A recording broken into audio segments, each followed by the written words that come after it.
Si tu sais que tu as un attachement anxieux dans tes relations et que tu veux pouvoir t'en détacher, voire t'en libérer, cette vidéo, elle est pour toi.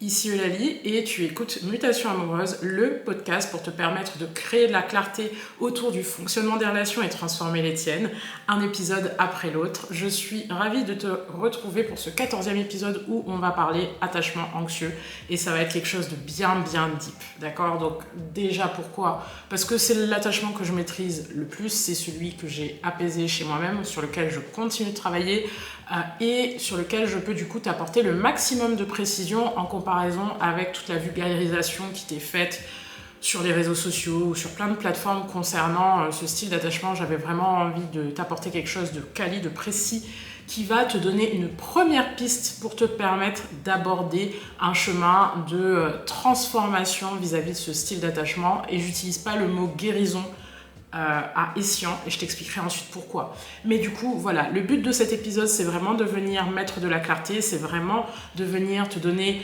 une visibilité sur comment on fait en sorte d'apaiser l'attachement anxieux quand on a navigué dedans pendant des dizaines et des dizaines d'années, comment est-ce qu'on le caractérise, qu'est-ce qui l'active et comment est-ce qu'on fait en sorte de l'apaiser. C'est le but de cet épisode et on y va dès maintenant. Mais je tiens déjà à commencer par un petit disclaimer, d'accord? Comme tous les éléments dont je te parle sur ma plateforme Instagram, sur tout ce que je te partage en termes de contenu dans la newsletter ou même ici sur YouTube, je veux que tu gardes en tête que travailler sur soi, que ce soit pour guérir d'expériences traumatiques, que ce soit pour changer ses relations aux autres ou transformer sa relation à soi-même, c'est un processus qui demande énormément de temps. Donc, je ne sais que trop bien à quel point le parcours il peut être complexe pour aller de l'attachement anxieux vers un attachement qui soit plus sain, plus safe, où tu as la sensation que tu peux relâcher la tension dans tes relations et te sentir épanoui. Si tu as besoin d'aide sur le sujet, n'hésite pas à aller checker mon Instagram, à t'abonner à ma newsletter pour recevoir du contenu ou bien encore à venir travailler avec moi sur mes accompagnements pour que je puisse te guider vers des relations qui soient plus épanouies. Et pour poser un petit peu le cadre, j'ai envie de revenir sur cette notion d'attachement anxieux. Qu'est-ce que c'est? D'où est-ce que ça vient, cette histoire et ce concept d'attachement? Comment est-ce que c'est né? Qui est-ce qui en a parlé? D'accord? Je vais te poser un petit peu le contexte de tout ça pour que tu comprennes les choses. Et si tu ne sais pas également quel est ton style d'attachement, je vais mettre un lien en dessous de cette vidéo qui va te permettre d'aller faire un test pour que tu puisses identifier le tien et voir si véritablement ce que je te partage aujourd'hui te correspond, même si je vais évoquer avec toi des caractéristiques qui vont être véritablement évidentes et qui ne laissent pas de doute quant au style d'attachement que tu as. Donc j'en parle par la suite. Mais quoi qu'il en soit, tu pourras essayer de voir au travers du quiz. Alors, l'attachement anxieux, c'est une des polarités déjà du spectre de l'attachement tel qu'il a été théorisé par John Bowlby, je ne sais pas si je prononce bien son nom, c'est un nom anglais, je fais mieux d'habitude en anglais, mais en tout cas John Bowlby, voilà, c'est mieux, c'est celui qui a théorisé tout ce concept d'attachement au travers d'une théorie qui s'appelle la théorie d'attachement, qu'il développe au travers d'un bouquin qui s'appelle, si je me souviens bien, The Making and Breaking of Affectionate Bonds, d'accord? Et là, je me la pète un petit peu en anglais, tu le vois. Mais qui porte du coup sur cette fameuse théorie de l'attachement au travers du spectre de l'enfant, d'accord? Parce que c'est sur l'enfant que porte l'objet d'étude de Bowlby et c'est au travers de l'enfant qu'il vient à créer cette théorie de l'attachement qui porte sur la façon dont les enfants se lient aux autres, d'accord, en modélisant en fait le modèle parental qu'ils ont face à eux. Et selon cette théorie, l'idée principale, c'est que la façon dont tu te lies aux autres, elle est le miroir de la façon dont tu as vu tes figures parentales te montrer de l'amour, te porter de l'affection et de l'attention et tout simplement se lier avec les autres. Donc c'est parce que tu as vu tes parents se comporter de telle ou telle façon que toi, en tant qu'enfant à l'époque, mais qu'adulte en devenir, quoi qu'il en soit, tu as appris à te comporter de telle ou telle façon en relation. C'est parce que tu les as vus être très démonstratifs que tu l'as été toi aussi. C'est parce que tu les as vus avoir du mal à exprimer leurs émotions que tu es de cette façon toi aussi, etc., etc. Après, il faut savoir que la théorie de l'attachement, elle est quand même vachement plus complexe. Elle ne repose pas uniquement sur la modélisation des figures parentales pour expliquer le comportement qu'on peut avoir dans nos relations, parce qu'il y a bien plus de facteurs qui impactent ce comportement. Il y a par exemple le modèle sociétal qui influence véritablement notre façon de vivre nos relations. Tu ne vis pas ta relation de la même façon en Arabie Saoudite et en Suède, d'accord ? Il y a des codes complètement différents et une façon de faire différente dans le traitement des genres, dans le traitement des gens, dans la façon dont on vit le couple.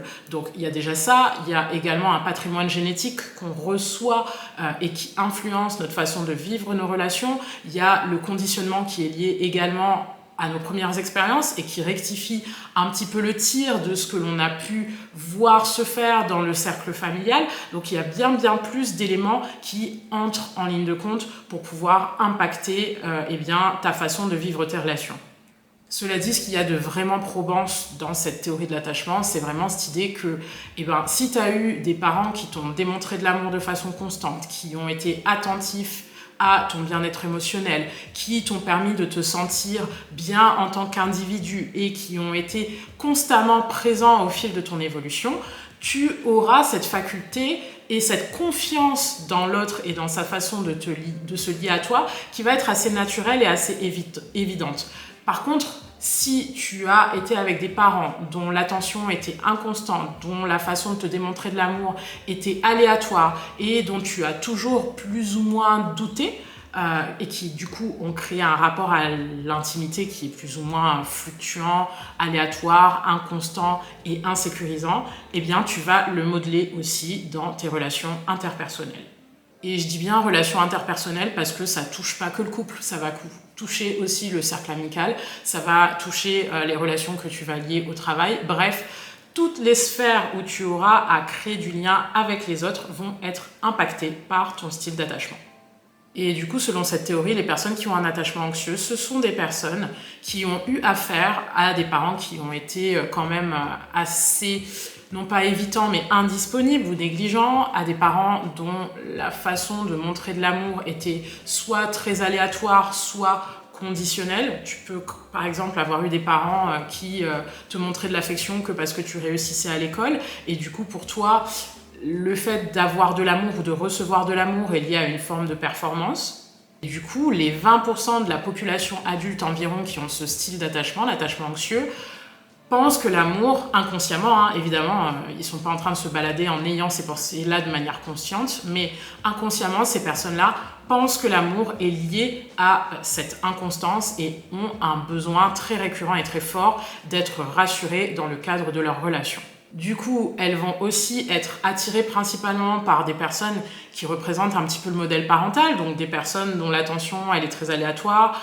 qui témoignent aussi d'une forme d'incertitude dans leur façon de s'impliquer dans la relation ou dans le couple, et qui, mine de rien, les laissent dans ce besoin d'être rassurées en permanence sur le statut du couple ou sur ce qui se passe vis-à-vis de leurs ressentis, vis-à-vis de leurs émotions. Et tu vois de suite à quel point c'est problématique parce qu'on ne peut pas vivre dans un couple avec cette sensation en permanence de devoir être rassuré, de faire en sorte que l'autre nous valide à chaque fois et vienne nous dire que tout se passe bien. Ça n'aide pas à créer de la stabilité dans le couple et dans l'espace de toute relation. Et du coup, là, tu te dis, ok, j'ai l'impression que ça me correspond, comment est-ce que je peux être sûre que c'est vraiment mon style d'attachement et la façon dont je vis mes relations à l'heure actuelle ? Bouge pas, je te donne les caractéristiques principales de l'attachement anxieux et je peux te dire que je pense que ça va être assez percutant et assez flagrant pour que tu t'en rendes compte toi-même et pour que tu réalises si ce style d'attachement te caractérise véritablement. Donc prends le temps de peut-être noter les éléments dont je vais te parler, prends le temps de te questionner dessus, prends le temps de faire le tour de tes expériences passées, par exemple, et de voir s'il y a vraiment une corrélation entre le discours que je vais tenir et ce que tu as pu vivre jusqu'à présent. Et tu me diras dans les commentaires de la vidéo, ou bien tu m'en parleras sur Insta et en réponse au podcast, de ton style d'attachement et si tu t'es véritablement retrouvé au travers de cette description. Les caractéristiques principales liées à l'attachement anxieux, tu as d'abord cette fameuse sensation de jamais être assez bien pour être aimé. Il faut savoir que les gens qui ont un attachement anxieux créent une espèce de perception de standard d'estime qu'ils pensent ne jamais atteindre pour pouvoir être aimé. Pourquoi ? Parce qu'ils ont créé ces standards d'estime au travers de l'expérience qu'ils ont eue auprès de leur famille, donc à cause de leur conditionnement familial, mais aussi à cause de critères qu'ils peuvent avoir reçus de leur éducation ou bien de perceptions qu'ils ont liées à leur conditionnement sociétal, parce qu'il y en a énormément en termes de ce qui nous rend désirables et potentiellement aimables auprès des autres. Du coup, si tu as un attachement anxieux, tu as peut-être certainement des standards en termes d'apparence, en termes d'actes, en termes d'attitude que tu penses ne pas atteindre et qui font que tu n'es pas susceptible d'être aimé.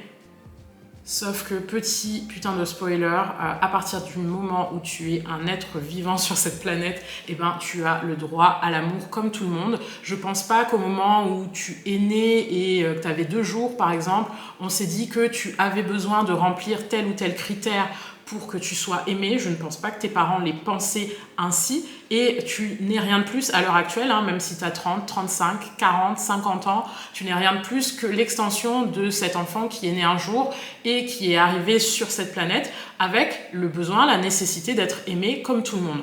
Donc à partir de ce moment-là, dis-toi bien que tu es méritante d'amour comme tout le monde et de la même façon que tous les autres. Donc il n'y a pas de critères nécessaires et absolus par lesquels tu dois prouver que tu as de la valeur ou bien que tu dois prouver être aimable. Ça, c'était ma petite partie discours motivation et inspirant. À côté de ça, il faut savoir que les personnes qui ont un attachement anxieux se caractérisent aussi, deuxième caractéristique, par ce besoin d'intimité accrue. Ce sont des gens qui ont besoin d'être proches de l'autre, qui ont besoin de créer un lien profond avec les autres.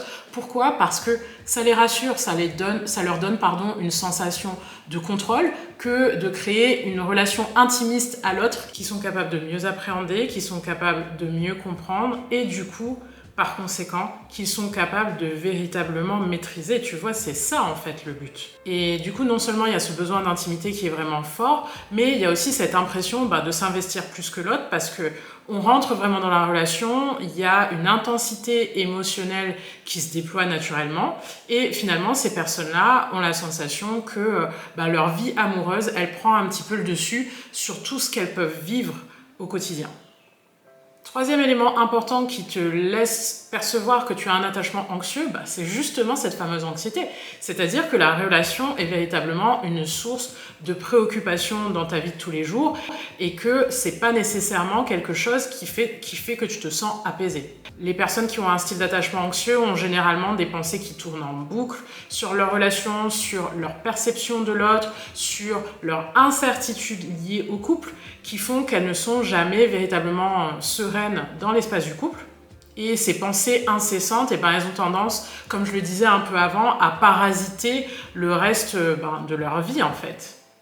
Et du coup, ce que ça crée aussi, ce sont des adultes un peu en dépendance parce que, étant donné que les personnes anxieuses sont jamais rassurées, elles ont besoin de l'autre en tant qu'élément de réassurance au quotidien. Elles ont tendance à s'occuper avant tout de leur partenaire dans le couple, de ce que cette personne pense, de comment cette personne vit, et toutes les réactions de la personne en face auront le potentiel d'impacter leur bien-être, leur mood au fil du temps. Donc je pense que c'est là les plus grosses caractéristiques de l'attachement anxieux. Si ça te parle, n'hésite pas à me le dire en commentaire ou bien en réponse à ce podcast. Et tu vas me dire là, ok, c'est bien beau Eulalie, mais comment est-ce que ça s'active finalement l'attachement anxieux ? À quoi est-ce que c'est dû ? À quoi est-ce que c'est lié ? Comment est-ce que je sens que c'est en train de prendre une place véritablement importante dans ma vie et que c'est en train d'un peu saboter mes relations ? Alors, ce que je peux te dire dans un premier temps, c'est que finalement, tu verras que tout ce qui complexifie tes relations de manière générale, ça prend naissance, ni plus ni moins que dans ta tête.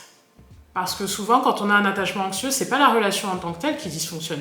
C'est les perceptions qu'on a autour des actes de l'autre et du potentiel danger ou de la sensation d'éloignement que crée l'autre qui nuisent en fait au bon fonctionnement de la relation, à la stabilité de la personne anxieuse et à sa faculté à créer un couple de manière épanouie. Parce que cette impression que l'autre s'éloigne ou bien que la personne fait des choses qui nuisent à la relation va engendrer chez la personne anxieuse des réactions qui auront tendance, pour le coup, elles, véritablement, à nuire au couple. Du coup, quand tu as un attachement anxieux, c'est pas véritablement l'autre que tu dois chercher à changer, c'est véritablement toi-même, comment tu réagis aux choses, comment tu perçois les situations, comment ton cerveau analyse en fait les données, les faits, ce qui se passe dans ton couple pour être en mesure, non pas de surréagir, mais de chercher une voie d'apaisement. Mais avant ça, je t'explique un peu comment ça fonctionne. La personne qui a un attachement anxieux, en fait, elle va d'abord se laisser gouverner par cette fameuse spirale de pensée dont je te parlais, tu vois, qui va nourrir son besoin de se sentir rassurée. La personne qui a un attachement anxieux, elle aura tendance à avoir des pensées constantes sur le partenaire, sur le couple, sur comment est-ce que les choses se déroulent, sur est-ce qu'elle se sent en sécurité ou pas. Et tout ça va être lié, en fait, à ce que je te disais au tout départ, à cette espèce de manque d'estime de soi permanent qui remet en question l'autre dans la relation. Et au final, tout ça peut aussi se manifester par de sortes de symptômes physiques, c'est-à-dire de l'angoisse, de l'agitation permanente qui va se manifester par du stress, par de l'anxiété, par cette sensation d'être calme uniquement en la présence de l'autre, etc., etc. Et du coup, dans les situations où cette personne elle aura l'impression que son partenaire s'éloigne, si c'est ton cas par exemple, elle aura ce qu'on appelle des comportements protestataires, c'est-à-dire par exemple un besoin de contact constant.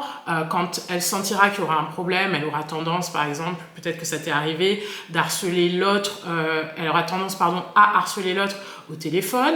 C'est une personne qui va générer aussi un besoin d'attention, même de manière complètement contre-intuitive, hein, tu vois, menacer de rompre par exemple, alors que l'envie véritable, elle est clairement pas de rompre, elle est d'attirer l'attention de l'autre pour que cette personne vienne rassurer la personne anxieuse, ok ? Donc ça peut être une des formes de manifestation du besoin de réassurance et d'attention de la personne anxieuse.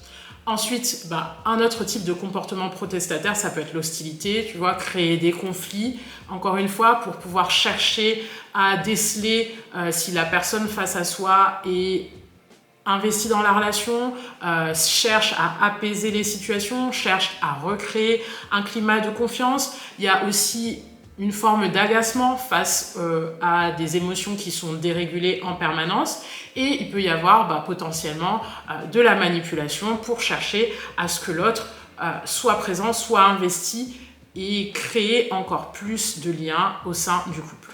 Alors à ce stade de l'épisode, tu dois limite te dire bon ok c'est le bordel, j'ai vraiment un attachement anxieux, je sais pas comment m'en sortir, les comportements que tu décris, la dérégulation émotionnelle, le fait de surréagir, etc., ça me correspond.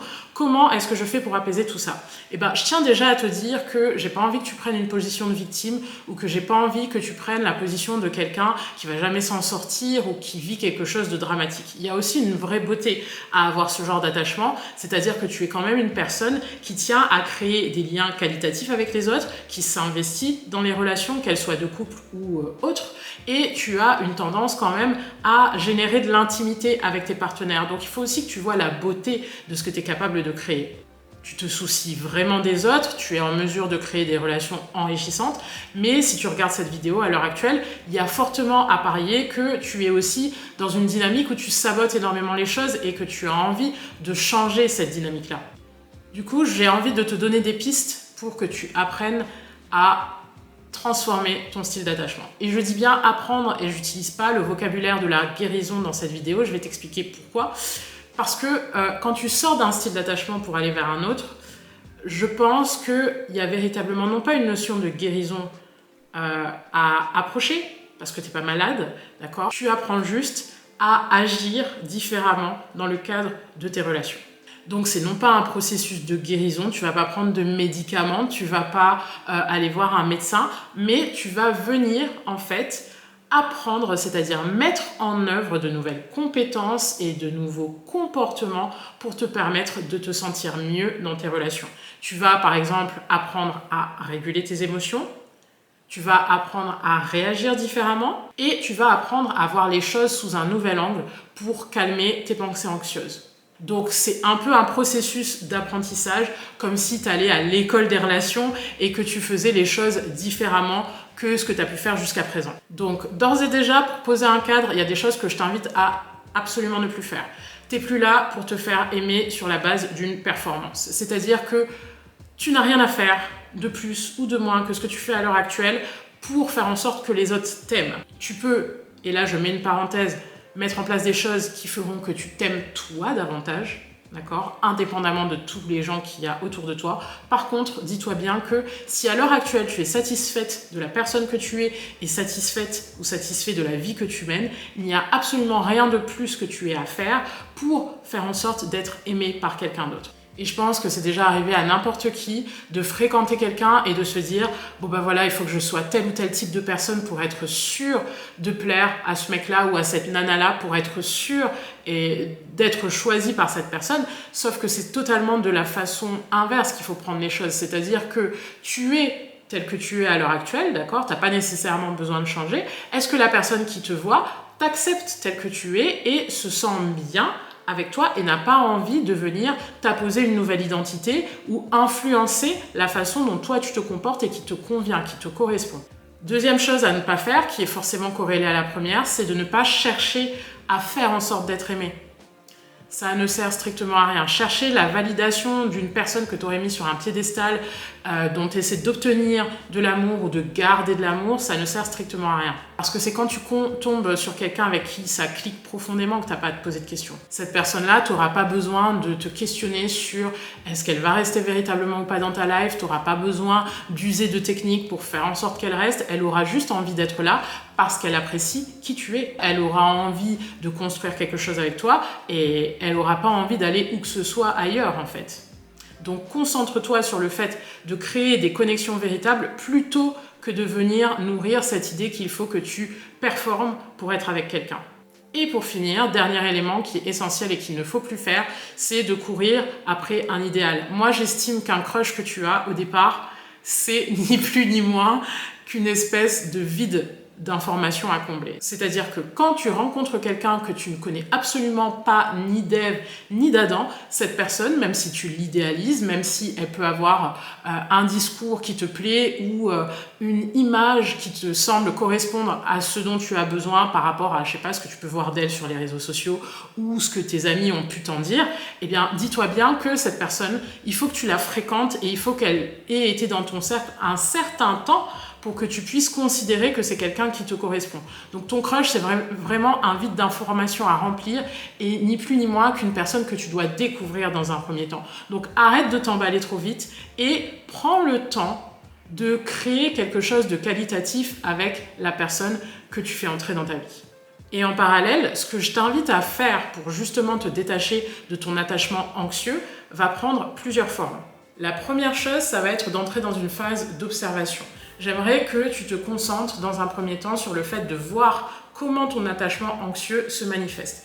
Qu'est-ce qui te fait réagir au quotidien ? Dans quelle situation ou bien auprès de quelle personne est-ce que tu te sens en insécurité ? Qu'est-ce qui a pu générer dans tes relations passées le fait que ton attachement anxieux soit déclenché ? Qu'est-ce qui te fait véritablement perdre ton sang-froid et t'empêche d'avoir de la lucidité et de la compassion quand tu es en lien avec quelqu'un ou dans un couple ?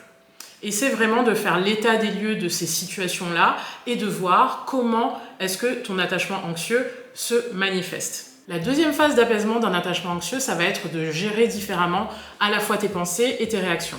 Et là, c'est une phase assez intense où tu vas mettre en place des stratégies et des pratiques qui vont te permettre en fait de transformer ton comportement au quotidien. Moi, par exemple, à une époque, ce qui m'a vachement aidé, ça a été de méditer très très régulièrement pour en fait augmenter mon temps de réaction par rapport à des situations qui déclenchaient mon style d'attachement, qui déclenchaient en fait mon anxiété.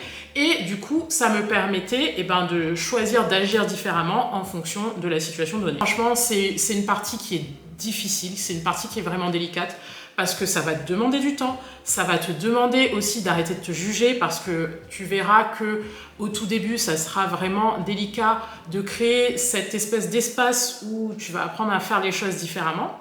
Mais dis-toi bien encore une fois que tu es dans un processus d'apprentissage. Tu vas faire des erreurs, mais tu vas aussi et surtout progresser.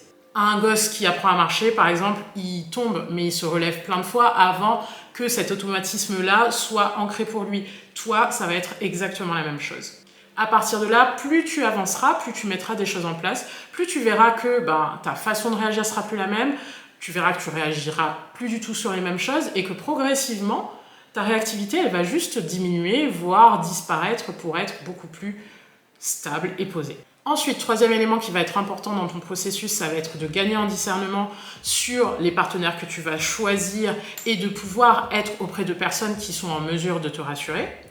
D'une part, parce que quand tu débutes et que tu commences à faire le travail sur ton attachement anxieux, tu vas avoir encore, comme je te le disais, tendance à réagir. Donc tu as plutôt intérêt à choisir des personnes qui soient compréhensives et compatissantes et qui soient capables de faire preuve d'empathie pour te permettre de te sentir à l'aise de réagir par moment et de t'excuser par la suite, à l'aise de déraper un petit peu et d'être quelqu'un qui finalement prend de l'espace avec son style d'attachement et avec sa réactivité qui est encore un petit peu à fleur de peau.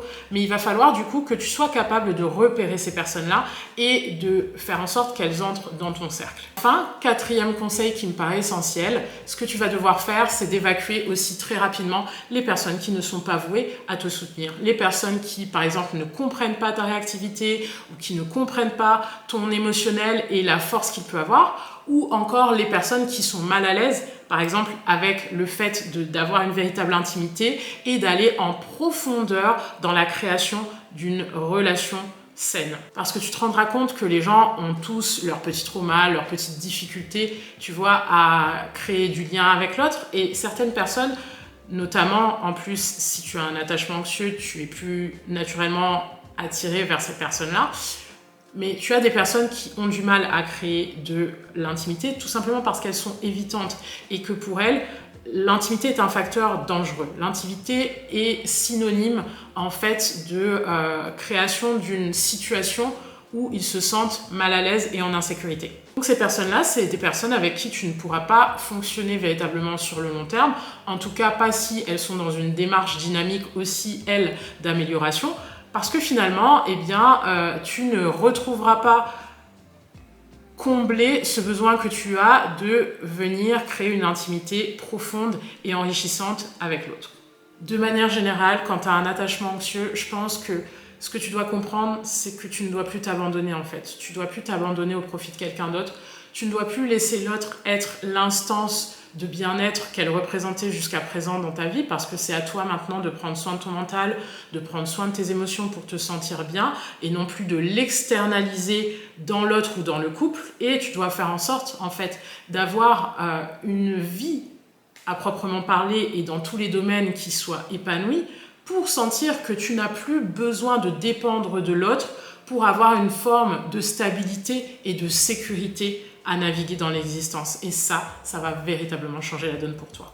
Donc au final, sortir de l'attachement anxieux, c'est véritablement le plus beau cadeau que tu puisses te faire, parce que tu vas commencer à travailler et tu vas œuvrer non pas finalement à ce que les gens soient mieux avec toi, mais à toi être mieux avec toi-même et à générer une véritable sécurité intérieure que tu n'avais pas jusqu'à présent. Et ça va être un shift de ouf, quoi. Parce que moi, quand j'ai commencé à travailler sur moi-même en 2021, je me rendais absolument pas compte de la bascule que ça allait faire, non seulement au travers de mes relations, mais aussi et surtout au travers de mon rapport à moi-même, la stabilité que j'étais en mesure de me créer et la réduction de l'impact que les autres pouvaient avoir sur ma vie. Je me sens à l'heure actuelle beaucoup plus sereine, beaucoup plus stable de construire la vie, les objectifs et d'aller vers les choses qui me correspondent vraiment que la nana de 2021 qui pleurait un queumé pendant des heures parce qu'elle avait l'impression que sa life elle allait s'arrêter là, tu vois.